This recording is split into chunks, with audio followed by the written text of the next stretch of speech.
Good evening. मैं doctor आशीष और आज जो टॉपिक डिस्कस कर रहे हैं ये टॉपिक है कुछ इम्पोर्टेंट क्वेश्चन जो अभी एग्जाम में दिए गए थे। तो स्टार्टिंग में जो एमसीक्यू क्वेश्चन है तो इसको भी आगे भी डिस्कस किया जाएगा। तो फर्स्ट इसमें which of the following is not the part of female reproductive system in human being. तो यहाँ पे आएगा vast difference. At question number second, leave the part of neuron where information is acquired. तो नाम क्या आएगा? Dendrites. Question number third, hormones help in lower the level of blood glucose in human being. Answer आएगा insulin. Next यहाँ पे question भी क्या दिया गया? इन kidney in human being are a part of system.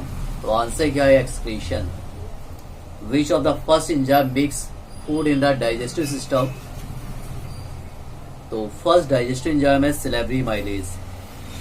Next, the use of iodize salt it prevent. तो वहां पे आंसर आ जाए ग्वाइटर। नेक्स्ट यहाँ पे एसर्शन एंड रीजन दोनों दिए गए। एसर्शन में क्या दिया गया? Regeneration is carried out by specialised cell which proliferate and make large number of cell। तो ये पॉइंट सही है। And daughters are differentiate in an organized sequence into various cell type and tissue। ये point भी सही है, but actually जो इसमें रिक्वायर्ड होती है वो स्टेम सेल होती है। तो दोनों सही है, बट जो रीजन वो ऐसा उसको वेरीफाई नहीं कर रहा। Number of question like the 2 marks। Question number first, in this question you are right as the benefit of reproduce through spore formation। actually spore को जो कवर्ड करता है यहाँ पे उसको बोलते हैं स्पोरेंजिया। और इसका वर्क क्या होता है? It protect the spore under unfavourable condition. Okay. और जो स्पोर डिस्पर्स होते हैं as a medium of air, और जहाँ फेवरेबल कंडीशन वहां पे ऑर्गेनिज्म डेवलपमेंट होगा, न्यू ऑर्गेनिज्म। और सबसे ज्यादा जो मेन पॉइंट है, new organism these are genetically same. Okay. Question number second, variation are beneficial to the species but not necessary for the individual. भाई स्पीसीज के लिए बेनिफिशियल है। For example bacteria resistant increasing the high temperature. अपने आप को high temperature survive कर रहा bacteria कि उसमें क्या है? सम टाइप ऑफ रेजिस्टेंट है, कुछ वेरिएंट है, और ये वेरिएंट हेल्प करता है surviving of the species under the unfavourable condition. Okay. Next यहाँ पे क्या दिया गया? How does our body respond when adrenaline secreted into the blood. Actually जैसे एड्रेनालाइन बॉडी में ब्लड में मिक्स होता है तो इसका इफेक्ट क्या होता है? आपकी जो हार्ट बीट है वो इंक्रीज हो जाएगी, ब्रीथिंग रेट इंक्रीज हो जाएगी, और जो मसल से मोर सप्लाई हो ऑक्सीजन होगी। तो एक्चुअली जो ये हार्मोन्स रिलीज होता है इमरजेंसी कंडीशन में। नेक्स्ट यहाँ पे how does our body respond, ये तो हो गया। Next, how is small intestine design to absorb digested food. तो स्मॉल इंटेस्टाइन में क्या होती है? फिंगर लाइक स्ट्रक्चर, इससे होती है villi, and villi increase the surface area for the absorption. Next, differentiate between aerobic and anaerobic. Aerobic means presence of oxygen. It required more energy and its complete mitochondria. And end product carbon dioxide, water and energy. Anaerobic, absence of oxygen, complete in cytoplasm, less amount of energy. End product ethanol। और यहाँ पे question भी दिया गया कि name some organism that use anaerobic mode of respiration. तो वहां पे आंसर आ जाए ईस्ट।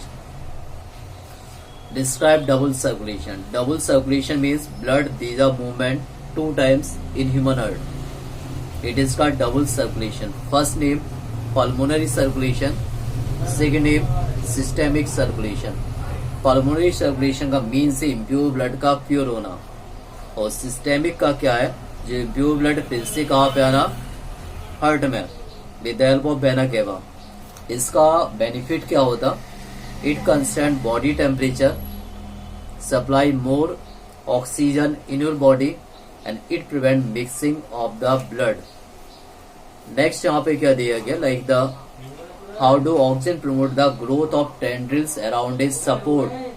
तो जनरली टेंड्रिल्स, तो इसका मेन यहाँ पे कंडीशन क्या है कि ऑक्सीजन हार्मोन प्रेजेंट कहाँ पर होता है, साइड में, और जैसे यहाँ पे कंसंट्रेशन इंक्रीज हुआ तो ये बेंडिंग क्या होता है, like the coiling like structure.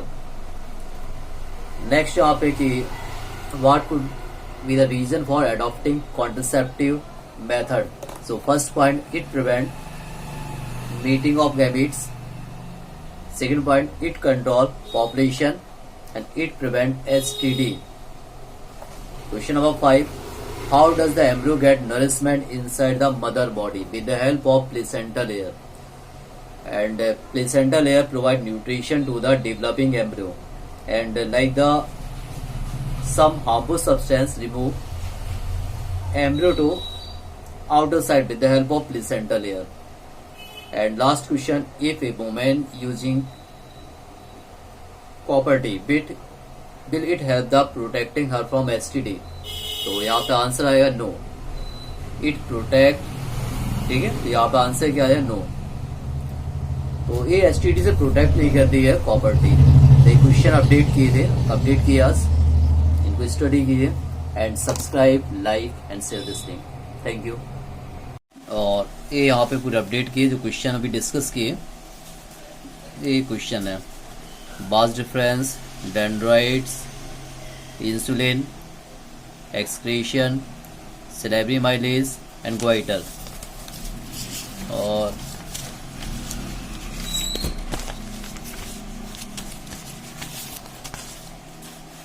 Then assertion reason, तो इसका ऑप्शन क्या होगा, बी. और ये कंडीशन दी गई कि अब बेनिफिट क्या होता है स्पोर फॉर्मेशन का, तो ये आपने स्टडी किया होगा डायग्राम.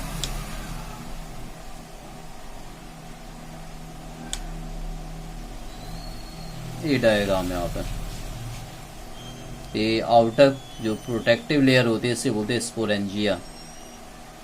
इनसाइड यहाँ पे क्या होता है, स्पोर. ठीक है, ये लेयर क्या होती है, अनफेवरेबल कंडीशन से प्रोटेक्ट करती है. और जब इनका लेवल ज़्यादा हो जाए तो ये लेयर क्या टूट जाएगी, स्पोर रिलीज हो जाएंगे as the medium of air, और फेवरेबल कंडीशन में जहाँ पहुंचे उससे फॉर्मेशन क्या हुआ, न्यू ऑर्गेनिज्म का. और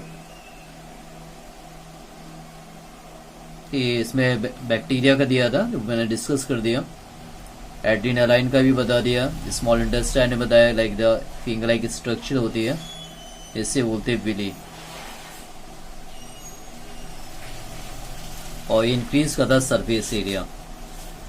डबल सर्कुलेशन में मैंने आपको बताया था कि पल्मोनरी एंड सिस्टेमिक, और दो कंडीशन होती है. पहले क्या होगा कि बॉडी में जो इम्प्योर ब्लड है,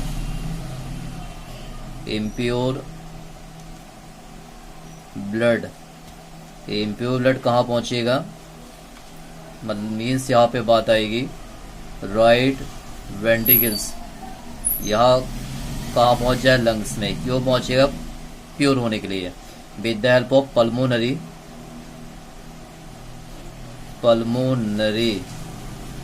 ठीक है, आर्टरी, यहाँ पे ऑक्सीजनेशन होगा, और लंग्स से कहाँ पे आ जाएगा, लाइक द लेफ्ट एट्रियम आएगा. With the help of pulmonary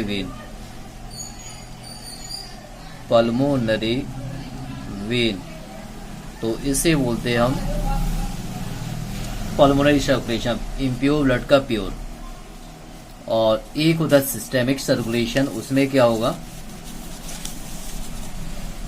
systemic circulation में जो प्योर ब्लड है, pure blood, okay. Pure blood कहाँ पे हुआ, with help of aorta. Absorb कहाँ हुआ, बॉडी टिश्यू में. बॉडी टिश्यू में क्या एब्जॉर्ब हुई, ऑक्सीजन. और फिर यहाँ पे जो कार्बन डाइऑक्साइड है, CO2, इसको कैरी किसने किया, वेना कैवा. और वेना कैवा से इम्प्योर ब्लड कहाँ पे आया, राइट एट्रियम. इससे होते हैं सिस्टेमिक सर्कुलेशन। और इसका बेनिफिट भी बता दिया मैंने आपको। और फिर यहाँ पे आ जाएगा लाइक द ऑक्सीजन का। तो जहाँ पे कंसंट्रेशन ज़्यादा होगा, जैसे सपोज इस साइड हार्मोन्स का कंसंट्रेशन ज़्यादा है ऑक्सीजन का, तो बेंडिंग होना, कॉइल का जो टेंडल्स है वो बेंडिंग होना स्टार्ट हो जाएगी, increase the concentration of oxygen hormones. और फिर यहाँ पे कॉन्ट्रासेप्टिव बता दिया मैंने, embryo get nourishment inside the mother body. तो इनसाइड यहाँ पे क्या होता है एम्ब्रियो, और आउटर लेयर यहाँ पे क्या होती है, ये लेयर का नाम है प्लेसेंटा। तो इस साइड यहाँ पे क्या, एम्ब्रियो साइड क्या होती है, विली प्रेजेंट है। और मदर साइड यहाँ पे क्या होता है, ब्लड स्पेस। तो जो भी न्यूट्रिएंट्स है मदर से बेबी तक आ रहा, तो with the help of placenta layer, और एक्सेस फ्लूइड बॉडी से क्या होगा, आउटसाइड। ओके, तो क्वेश्चन थे, इनका एक्सप्लेन कर दिया है, आप स्टडी कीजिए इन क्वेश्चन को। Thank you.